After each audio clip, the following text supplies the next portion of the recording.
நான் இப்போ ஆரணியில் இருக்கிற லட்சுமி தியேட்டர் முன்னாடி நிற்கிறேன். 11 மணி ஷோவுக்கு வந்து திரௌபதி படத்துக்காக இங்கே தியேட்டருக்கு வந்தேன்.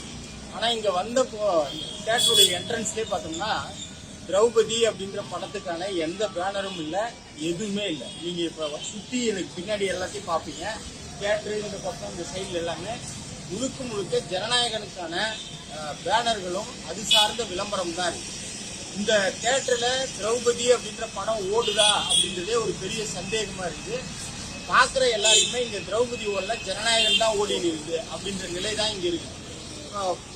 சரி, உள்ளே போயிட்டு தியேட்டர் டிக்கெட் கவுண்டரில் கேட்டால் திரௌபதி ஓடுது அப்படின்றாங்க. இப்போ திரௌபதி ஓடுதுன்னா அதுக்கான எந்த பேனருமே இல்லாமல் வெறும் ஜனநாயகன் இன்னும் சென்சார் ஆகலை. சென்சார் வந்து இந்த படத்தை எப்போ திரையிடணுன்ற தேதியும் கொடுக்குது. ஆனால் முழுக்க முழுக்க இந்த தியேட்டரில் மிக வன்மமாக விஜயுடைய அத்தனை பேனர்களும் வைக்கப்பட்டிருக்கு. நான் இடைவேளை அப்போ வந்து உள்ளே இருக்கிற தியேட்டரில் கேட்டேன், ஏன் வந்து திரௌபதிக்கு ஒரு பேனர் கூட உள்ளே இல்லை, வெளியில் இல்லை அப்படின்னா, வெளியில் ஒரு சின்னதாக பேனர் வச்சிருக்கிறாங்களே, இதை பாருங்க, இதான் திரௌபதிக்கு வச்சிருக்கிற பேனர்.